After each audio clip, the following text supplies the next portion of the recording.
함께 사도신경으로 신앙 고백하시겠습니다. 나는 전능하신 아버지 하나님 천지의 창조주를 믿습니다. 나는 그의 유일하신 아들 우리 주 예수 그리스도를 믿습니다. 그는 성령으로 잉태되어 동정녀 마리아에게서 나시고 본디오 빌라도에게 고난을 받아 십자가에 못 박혀 죽으시고 장사된 지 사흘 만에 죽은 자 가운데서 다시 살아나셨으며 하늘에 오르시어 전능하신 아버지 하나님 우편에 앉아 계시다가 거기로부터 살아있는 자와 죽은 자를 심판하러 오십니다. 나는 성령을 믿으며 거룩한 공교회와 성도의 교제와 죄를 용서받는 것과 몸의 부활과 영생을 믿습니다. 아멘. 우리 함께 찬송가 545장 함께 찬송하겠습니다. 찬송가 545장입니다.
하나님 말씀 보겠습니다.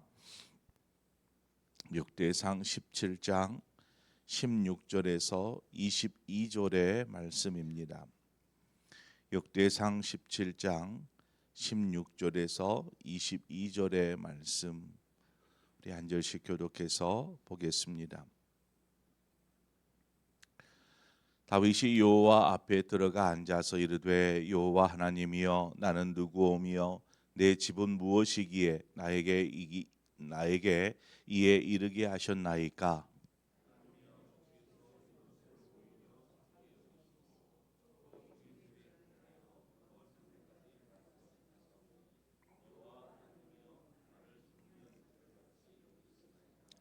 주께서 주의 종에게 베푸신 영예에 대하여 이 다윗이 다시 주께 무슨 말을 하오리이까? 주께서는 주의 종을 아시나이다.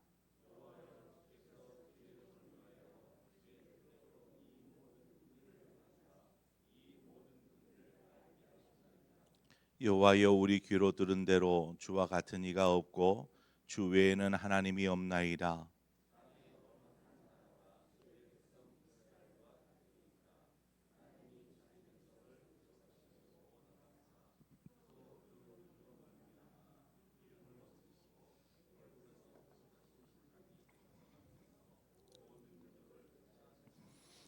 함께 읽습니다. 주께서 주의 백성 이스라엘을 영원히 주의 백성으로 삼으셨사오니 여호와여 주께서 그들의 하나님이 되셨나이다.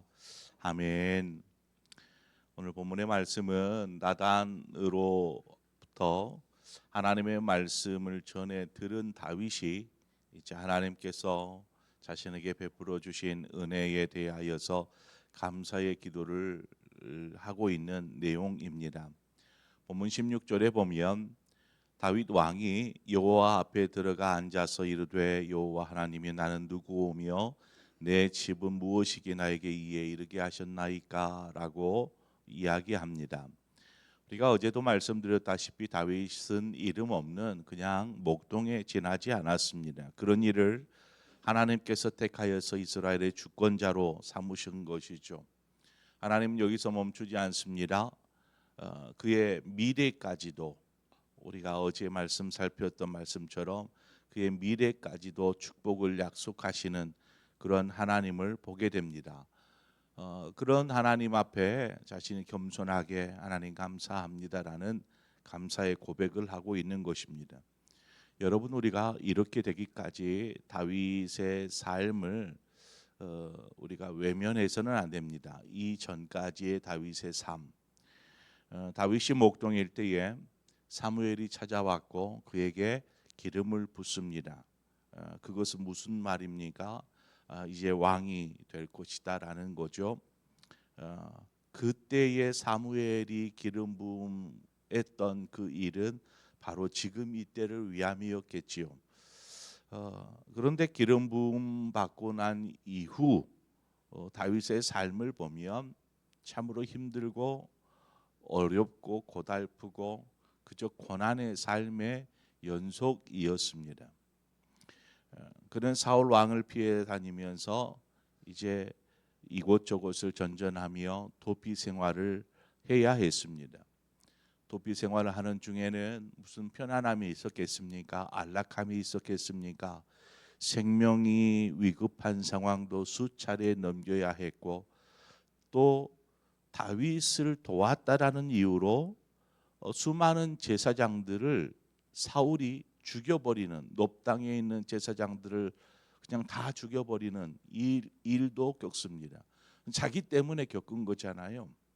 자신이 도피 생활 중에 조금 도와주었다라는 이유만으로. 그러니까 자기 때문에 수많은 무고한 생명들이 죽음을 당하는 일도 겪어야 했습니다.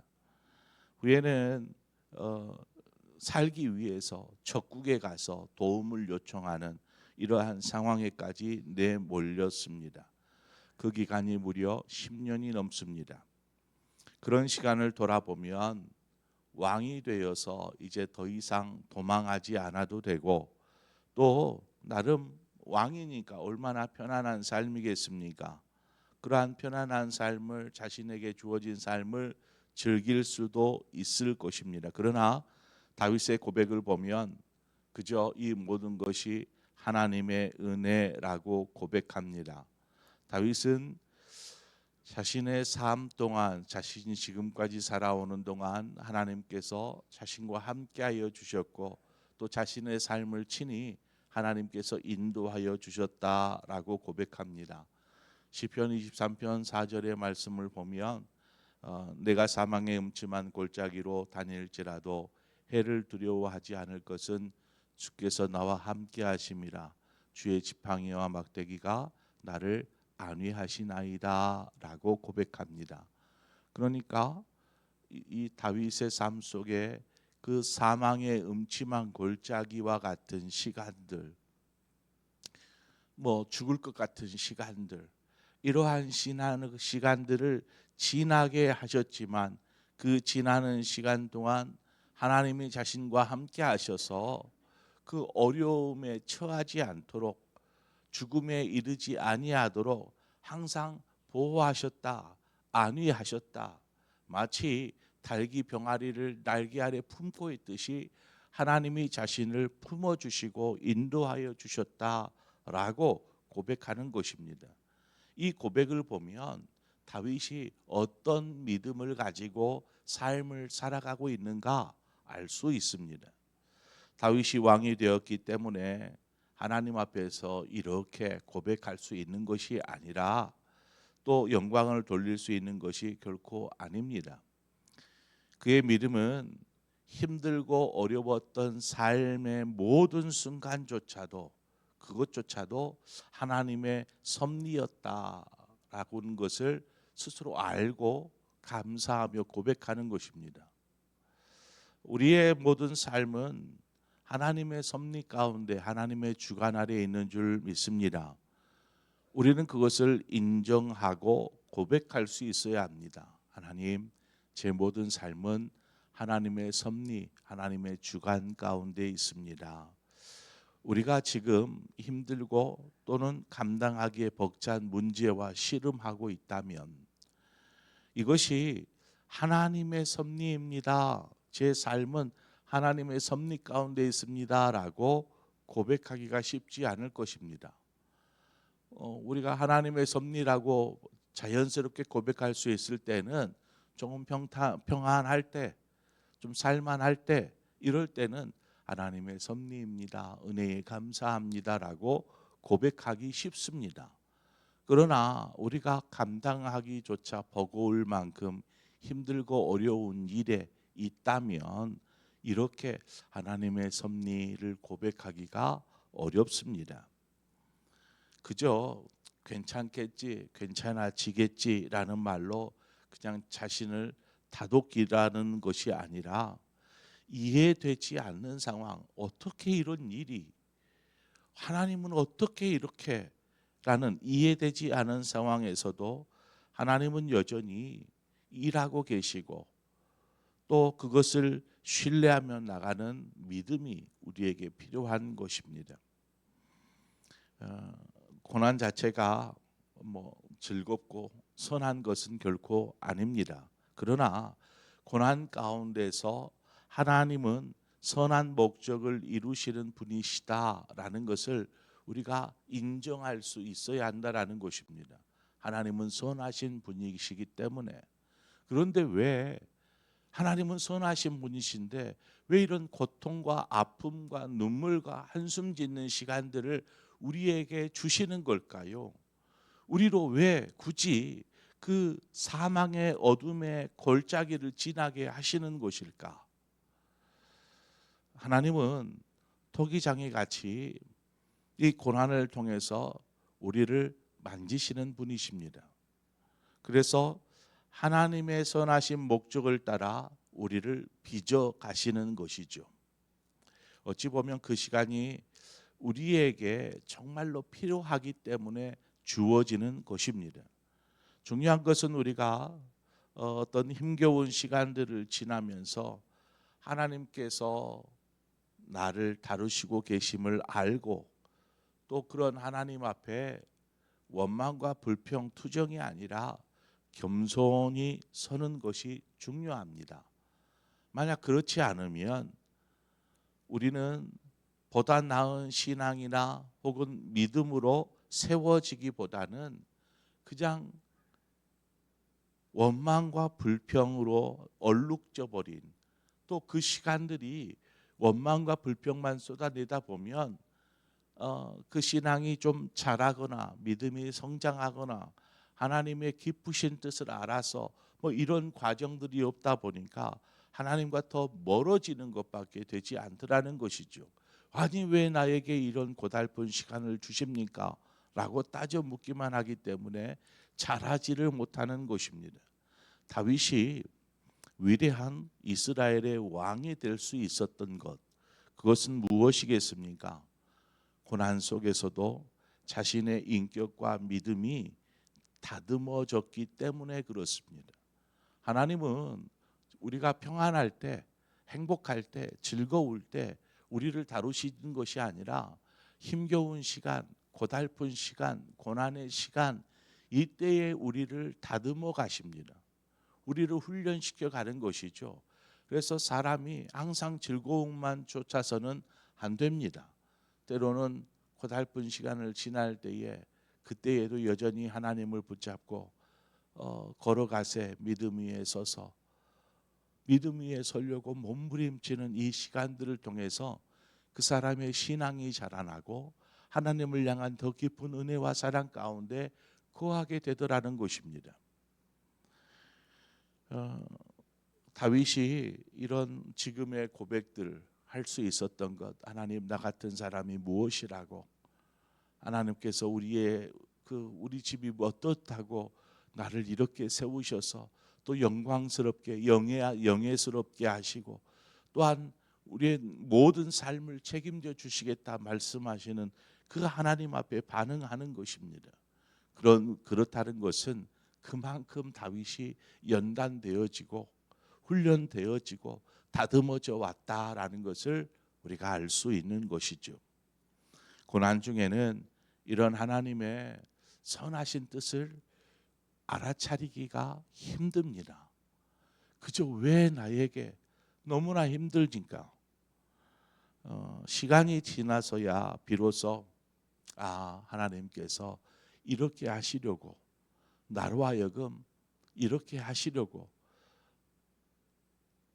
그런 하나님의 섭리를 후에야, 시간이 지난 후에야 발견하게 되더라는 것입니다. 그러므로 우리가 어떤 상황에서도 하나님을 신뢰하고 우리의 중심, 하나님을 향한 우리의 중심이 흔들리지 않는 것이 중요한 압니다. 하나님의 섭리를 인정한다. 하나님께서 우리의 삶을 주관하고 계십니다라고 알고 인정하고 믿을 때에 우리는 더 이상 원망이나 불평이 아니라 하나님 앞에 그 원망이 한숨이 터져 나오는 순간, 그런 때에 우리는 하나님 앞에 그냥 눈물 어린 기도로 간구로 나아가게 될 것입니다. 원망의 불평의 시간으로 시간을 허비하지 않는 것입니다. 앞이 보이지 않아 캄캄하니까 내일은 어떻게 살 수 있을까 하는 이러한 두려움이 몰아쳐 올지라도 인내하며 버틸 수 있는 힘, 하나님의 섭리이니까 하나님께서 나로 하여금 이렇게 망하게 하지 않을 것을 알고 하나님께서 나를 일으켜 세워주실 것을 알고 믿기에 인내하며 그 순간을 이겨내는 것입니다. 그래서 절망 속에서도 소망을 잃지 않을 수 있는 것, 바로 그것은 우리가 하나님의 섭리를 인정하고 신뢰하는 것입니다. 특히나 이런 때가 되면 우리의 마음은 정말 피폐해지기 마련이고 육체도 연약해지고 나약해지기 마련입니다. 너무나 힘들어지니까. 신앙적으로 보면 이때에 정말 꽃을 피우는 신앙이라고 말할 수 없습니다. 신앙적으로 보면 정말 이 고난의 때에 보면 하나님 앞에 그렇게 매달리고 눈물 흘리며 기도해도 어떤 응답도 들리지 않는 것처럼, 하나님의 음성이 들리지 않고 길이 보이지 않으니까 답답하기만 한 경우가 허다합니다. 이럴 때는 우리가 자신의 연약함, 자신의 그 원망과 불평이 터져 나오려고 하는 이러한 감정들을 숨길 필요는 없습니다. 그냥 있는 그대로, 나의 감정 있는 그대로를 하나님 앞에 고백해야지 이걸 어디 가서 고백합니까? 하나님 앞에 내 마음, 내 감정, 내 생각 그냥 쏟아내는 것이죠. 또 하나님으로부터 즉각적인 뭔가 응답이 없을지라도 우리는 신실한 하나님을 기억하고 우리의 마음과 우리의 시선을 하나님께 고정시켜야 한다라는 것입니다. 우리가 예수 그리스도의 십자가의 죽으심과 부활을 기억해야 하는 이유가 바로 여기 있습니다. 우리 역시 매 순간 죽음과 부활을 경험해야 하기 때문에 그렇습니다. 그 속에서 주님께서 왜 십자가에 달려 죽으셨는지, 왜 부활하셨는지를 우리가 생각할 수 있고 깨닫게 되고, 그것이 우리 안에 믿음으로 우리의 마음과 영혼을 만지시고 다듬어 가시기 때문에 우리는 늘 예수 그리스도의 십자가의 죽으심과 그 부활을 기억하고 그 앞에 서야 한다라는 것입니다. 다윗의 삶을 보면 온통 하나님 안에서 그 몸부림치는 그의 모습을 우리는 보게 됩니다. 절망의 순간에도 그 언약궤를 움직이다가 실패를 경험했어도 그의 마음과 시선은 여전히 하나님을 향하고 있었고, 그러다 보니 선한 뜻에 품었던 성전을 짓고자 하는 그 마음 속에 하나님께서 그의 삶과 그의 앞으로의 미래의 모든 것들을 축복하시는 것을 보게 됩니다. 이처럼 저와 여러분의 삶이 이제 한 해가 저물어가는 이제 하루 남았네요. 저는 이 앞으로의 모든 삶까지도 하나님께서 친히 선하게 아름답게 축복으로 인도하여 주실 줄 믿습니다. 그런 삶을 사시는 저와 여러분 되어지기를 축원합니다. 우리 기도하겠습니다. 참 좋으신 하나님 아버지, 은혜와 사랑을 감사합니다. 오늘 이 새벽 우리를 또 이 자리로 불러주신 아버지, 한 해가 저물어가는 이때에 우리가 다시금 하나님 앞에 서서 우리의 살아온 삶을 뒤돌아봅니다. 하나님, 모든 삶 가운데 즐거움과 기쁨과 행복만이 있었다라면 좋았겠지만 때로는 눈물 짓고 한숨 지었던 순간들도 많았음을 고백합니다. 그러나 그 모든 순간 하나님께서 우리와 함께하여 주셨고 친히 인도하여 주셨음을 고백합니다. 이처럼 우리의 삶에 어떤 상황이 닥쳐올지라도 하나님이 우리를 빚으시고 만지셔서 하나님 이전보다 더 나은 신앙과 믿음의 모습으로 견고하게 서게 하시는 하나님, 그 하나님을 우리가 인정하고 믿기에 삶의 어려운 고달픈 순간에도 낙심하지 않게 하시고 온전히 믿음 안에 굳게 서서 하나님을 바라보며 나아가는 우리 모두의 삶이 되게 하여 주옵소서. 예수님의 이름으로 기도합니다. 아멘. 오늘 이 시간 말씀을 생각하면서 하나님, 우리의 삶이 힘들고 어려울 때일수록 더욱 믿음 안에 굳게 서는 사람 되게 하여 주옵소서. 지금은 고난이 없을지라도 고난의 순간을 이겨낼 수 있는 힘, 그 힘은 지금부터 준비해 가는 것입니다. 믿음 안에 기도하면서 하나님 안에 서는 삶이 되어질 때에 우리는 어떤 순간에서도 하나님을 잃어버리지 않을 수 있습니다. 그런 삶을 위해서 말씀을 생각하며 기도하고 더불어서 우리 교회를 위해서 기도하십시다. 한 해를 살게 하신 아버지 감사하고 이제 내년을 준비해 나아가는 과정 속에서 우리 교회를 하나님 굳건하게 견고하게 세워 주시옵소서. 그래서 우리 교회가 하나님의 뜻을 이루는 귀한 도구로 사용되어지게 하여 주옵소서. 우리 모든 기관들과 부서와 우리 성도들의 모든 삶을 하나님 기억하시고 특별히 힘겹고 버거운 시간을 보내고 있는 성도들에게 믿음과 새 힘을 공급하여 주셔서 능히 일어서게 하여 주옵소서. 우리 그런 마음으로 우리 교회의 기관들 또 우리 성도들을 생각하면서 이 시간 함께 기도하고 여러분 각자의 기도의 제목으로 기도하시다 자유롭게 돌아가시겠습니다. 함께 기도하겠습니다. 좋으신 하나님 아버지, 은혜와 사랑을 감사합니다.